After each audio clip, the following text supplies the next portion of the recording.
Hey guys, just a reminder, if you want to hear all of these wonderful B Plus podcast episodes completely ad-free, make sure you head over to Patreon or Podbean, where we are the featured podcast this week. You can subscribe for as little as $1 a month up to $10 a month, where anything you want to help us with, it really helps out. It's going to help us grow the site. It's going to help us redesign some things, and everything that we get through this and through the advertising as well is all going straight back into the podcast so that we can get Aussie Graps out there for the rest of the world to hear about, for the rest of the world to see, so we can grow this mission of watch global, support local, and build indie wrestling.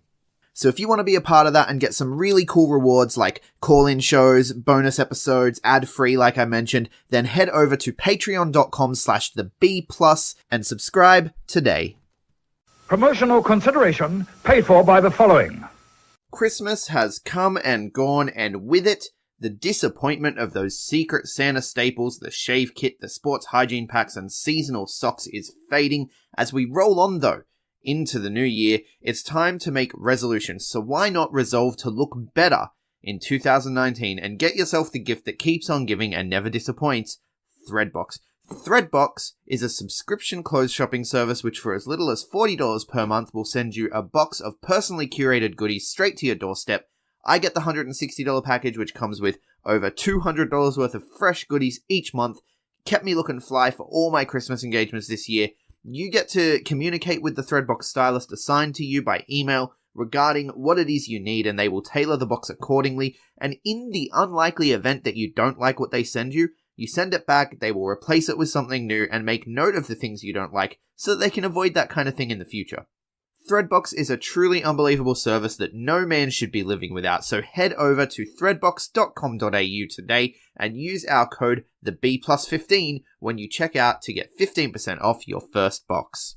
January is here and we are fast approaching WrestleMania season. Royal Rumble and the road to WrestleMania are around the corner, so the time to dilly-dally is past us. If you want to experience WrestleMania live, and who doesn't, let's be honest, you deserve it. The best and really the only way to do it is with All Aussie Travelers. All Aussie Travelers are new to the wrestling travel package game, but they are veterans at travel, and they have put together a package that cannot be beaten. For less than $7,500, All Aussie Travelers are going to send you to New York, New York, with return flights, airport transfers, full accommodation, and tickets to the WWE Hall of Fame, NXT pre-show party, NXT TakeOver, WrestleMania, Monday Night Raw, SmackDown Live, and more. The coolest part about these packages is that for NXT TakeOver, Raw, and SmackDown, you are going to be seated in your own private VIP suite, normally not available to the public, but All Aussie Travelers have you covered, man. They got this locked down. It has its own bar, it has its own bathroom access, and all the luxuries that a VIP box comes with, not least of which, of course, an incredible view for everything happening in the ring. All of this for under $7,500. They're practically giving these packages away, man. You'd be crazy not to check it out. So head over to All Aussie Travelers on Facebook. The link is in the show notes. And tell them that the B Plus sent you. And let's go watch WrestleMania in style. Ladies and gentlemen, this is the main event of the evening. Hold one. Arm drag. You're not good at this. Get out. Let me tell you a personal story about Vince McMahon. You just made the list. Oh my God! Sorry, no speak English. Dummy. Goodbye and good night. Hold two. Arm bar. It's still real to me, damn it! Dummy. Yeah. This is the worst town I've ever been in. Hold three. Lamas covers. Three-handle family Granunzo. Mamma mia! And now, Unchained.media presents the B Plus Podcast with your host, Greg Unchained. It's me, Austin! It was me all along, Austin! number four, armbar. I will never retire! Still got 200 more.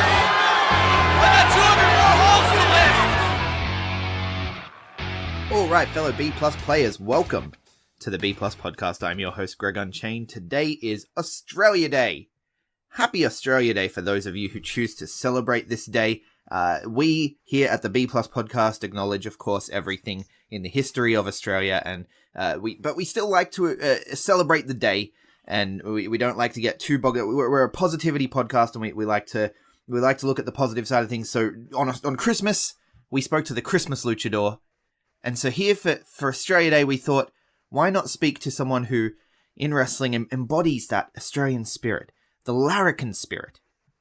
The larrikin luchador, all the way from Perth, Western Australia. Oz, how are you, mate? Oh, I'm not too bad. Yourself, mate? Yeah, pretty well. It's been a week, but that's not what people want to hear about. People want to hear about Australia. People want to hear about Oz, the larrikin luchador. What got you into wrestling, man? Oh, just watching it as a kid, growing up with wrestling, and yeah, it was just that. It's just that pure love for wrestling in general that I grew up with, watching like in the old days. I think I first started watching it 06, 07. Right. And the very first thing I saw, I'll always remember it, is Shawn Michaels giving Sweet Chin Music to Mr. Kennedy. Okay. And that, I was instantly hooked. Right, is this when Shawn Michaels and Triple H were doing DX again? Like the old man version? I think, roughly from my memory, I think they were. I think they were just getting back into it. Back at that time, I didn't know what DX was. Didn't know that they were like around ages and ages ago, and like were pioneers of like the Attitude Era and all that. But, yeah. Now that I've learnt about the history of wrestling and that, and I've gone, yeah. Right. So Shawn Michaels was one of the ones that got you into it, though? Yeah. Very first thing, my mate told me about it, and when I got home from school that day, I switched it on, and first thing I was, super kick, straight, there it is. I'm like, that guy's dead. I literally thought he was out. Yeah. That's crazy. We have that in common. Shawn Michaels is one of my first memories of wrestling, too. I remember watching. I wasn't supposed to watch wrestling. Like that was the thing. That's what made it cool to me, was I wasn't allowed to watch it. And I remember like sort of sneaking out into the hallway when my dad was watching it, and Bret Hart versus Shawn Michaels. That's like one of my earliest memories. Yes. And so Shawn Michaels does that for a lot of people, I think. Yeah, a lot of people I've talked to about wrestling and all that, they've gone, yeah, Shawn Michaels is one of my first and favourites. Yeah, absolutely. GOAT, as it were. But yes. What made you decide to take the leap and sort of, because it's next level. I mean, loving wrestling's one thing, but it's next level to be like, I'm going to get in that ring and throw myself at the ground. Well, I've always grown up with like sport, playing AFL, a little bit of rugby league. I was big into the cricket. I was just playing that because I used to live in Brisbane, so I grew up with all the sports, and I was like, now it's my turn to give my hand in wrestling. Yeah, absolutely. Did you train over in Brisbane, or did you train in Western Australia? No, I was just a young fella back in Brisbane. I've only been here for like coming up to 8-9 years now. Okay, yeah. First place I started training was at the AA All Action Wrestling Academy. They were local, and I just saw an ad for them, and I was like, yeah, I'm going to try that for once. Yeah, absolutely. And you've spent most of your career in AAW as well. Are you still training with AAW, or? Yeah, their academy merged with the Southern Hemisphere Wrestling Alliance's training. Right. Yeah. So I knew that Schwa and AAW had the same management now, but I wasn't sure if the training schools had sort of merged or not. Yeah, they've merged to form the Creator Wrestler Workshop. Right, yes. So yeah, it's like kind of both are blended in together in a way. But yeah, so I guess you could still say, yeah, I'm training with AAW still, but I'm also training with Schwa. Schwa, the Creator Wrestler. How's that going, like, with the transition when, under new management, all that sort of stuff? Its training styles different? Is it much the same? It's a little bit different, but it's a good thing because you get to learn different stuff with different trainers. Like our trainers, Jared Slate and Felix Young, they're pretty much the go-to guys that we train with, head trainers and all that. Yeah, but yeah, they're great. But AAW had Andrew Carter, he was training us, and a couple others down there. But it was just good to learn different things. Yeah. So I'm enjoying it either way. Yeah, absolutely. And how long have you been doing it now? Well, I started training in December 2017, I think. Yeah. So I've only been doing it for just over a year. Right. Year and a half, something like that. Yeah, absolutely. And in your debut year, you already managed to pick up a win with your tag partner Mazdek, Yes. becoming the AAW Tag Team Champions. How was that? Oh, it was absolutely astonishing. Like, going into it, I was like nervous as all hell, right? But just when you get out there with the crowd and that, it kind of goes away in a way. Right.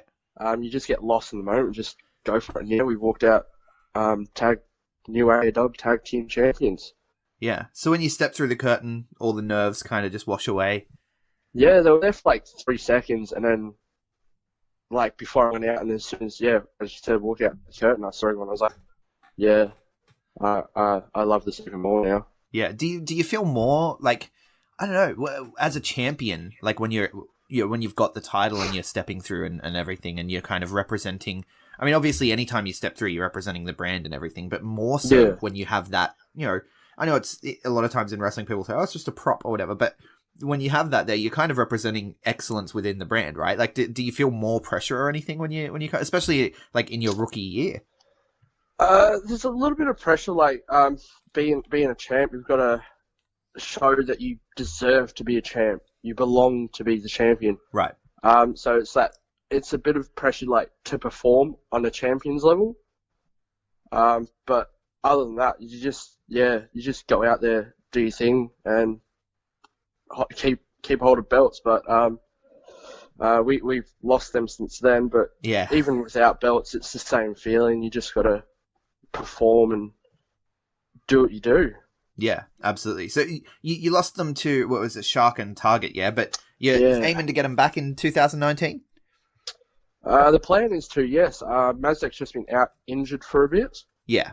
But we are due a rematch, I'm pretty sure. Yeah, no, looking at that, you haven't had a rematch, have you?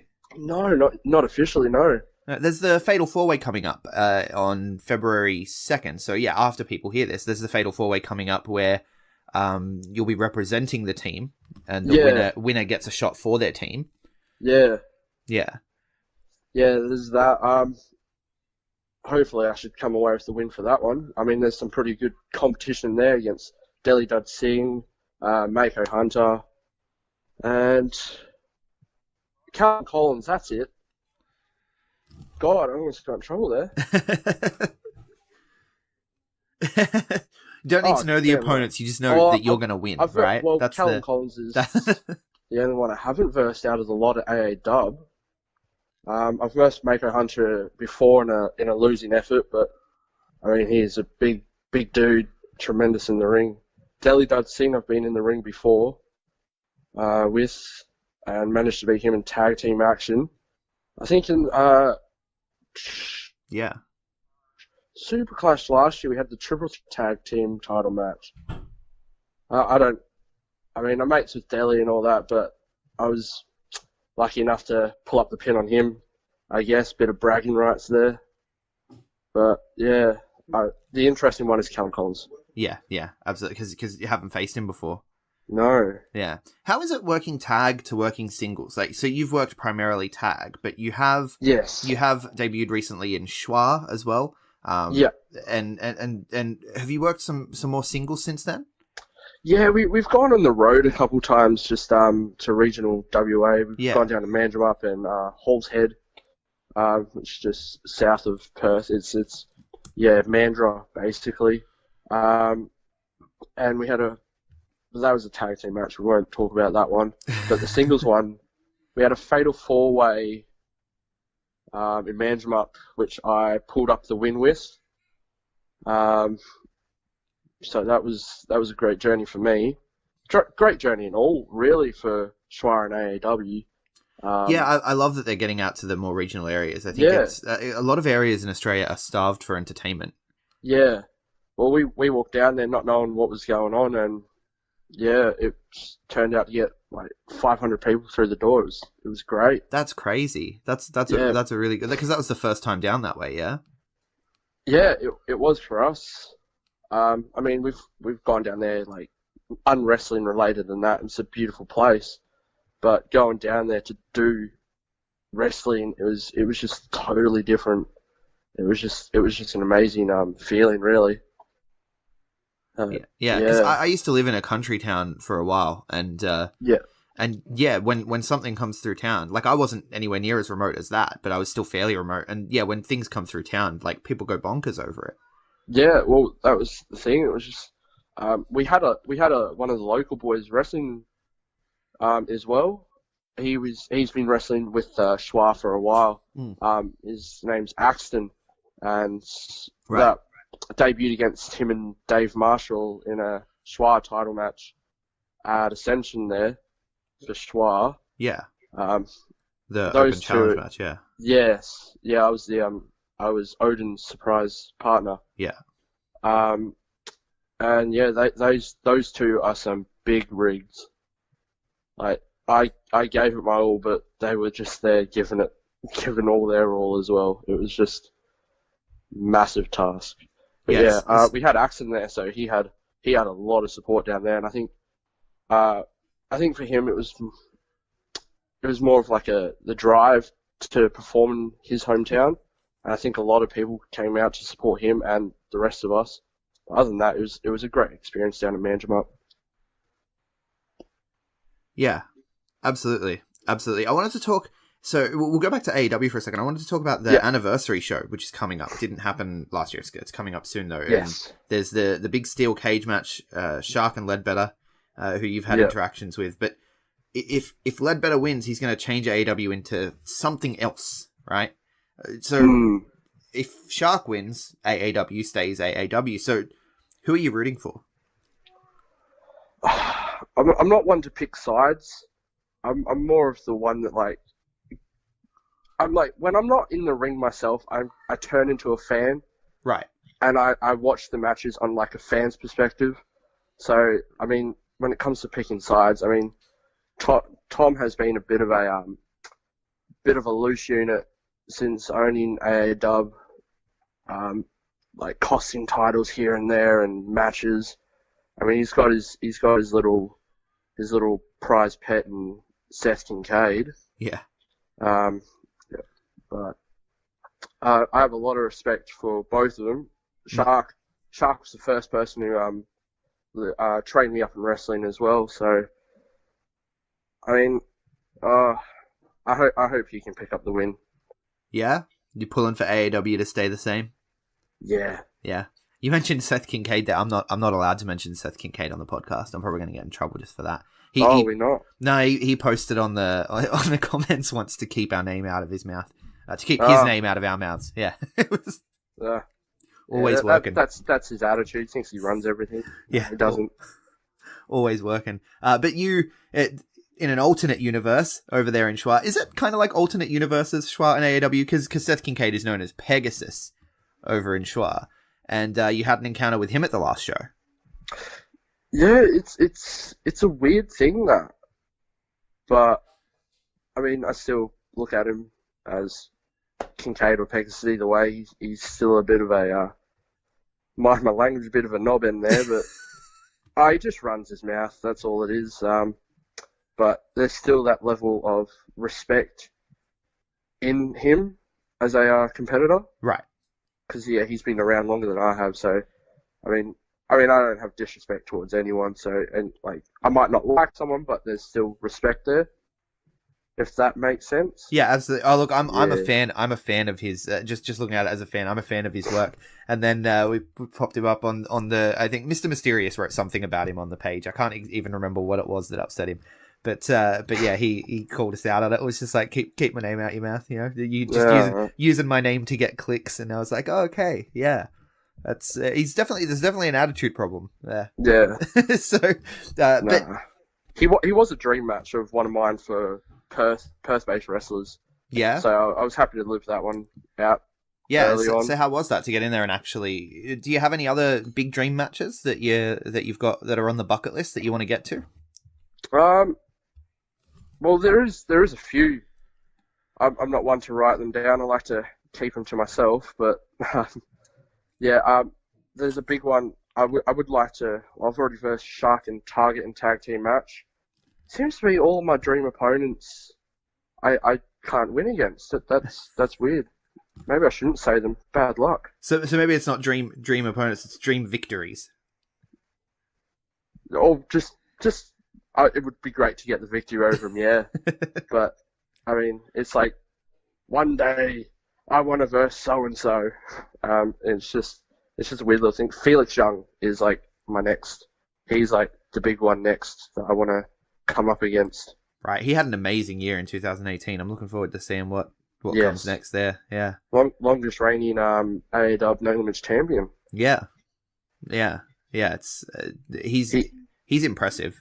Yes, he almost became 2 belts. Felix at the last AEW show there against Kincaid. Kincaid with his sneakery and And with Ledbetter on his side, that's always yeah. So I guess we should get to the point of the Australia Day, right? Yeah. Oz, you've got the mask, you've got the flag on the mask. Yeah. Why? I mean, what does Australia mean to you? Why did you decide to go with this? Embodying that the Larrikin Luchador. I'm just born and bred Australian, really. I just love the place. Love it for all its flaws. Love it for all its. What's the opposite of flaws? Christ. I just virtues, love Australia. I suppose. Yeah. Yeah, virtues. There it is. It's flaws. It's virtues. It's all the good and with bad. the words I am. Yeah, the good and bad. They hand in hand. But yeah, I just love Australia for Australia. Right. And are you looking at sort of getting out and representing Australia more? Are you looking to travel with the wrestling? What's the goals in wrestling? Just to really be the very best that I can be, but to go overseas and represent Australia would be absolutely insane. I mean, you get the likes of Buddy Murphy doing it in WWE, Cruiserweight Champ. You had TM61 and NXT. Australia's coming up in the wrestling world. Yeah, absolutely. And I think one day I can be a part of that. Yeah, we're experiencing a boom period sort of everywhere, as far as I can tell, with all the stuff that's happening overseas with AEW and everything. Like, wrestling's really hot right now, and Australia's no different. Like, Australian wrestling's never been better, in my opinion. Yeah. Yeah.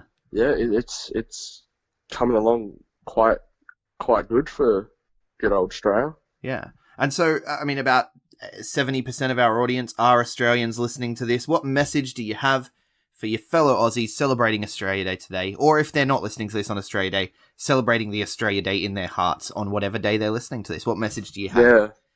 Yeah. Just like, forget about all of the negatives and all that. Just embrace Australia. Don't hate anyone for it. Just do your Australia Day. Make your Australia Day what you want and be happy with that. Is basically my best advice for that. Right. And for people who want to see you make Australia Day every day as you come out representing with the mask and doing their things, doing your thing, where can people find you? You find me at the Schwar events up there in Thornley. We got AEW in Baldivis.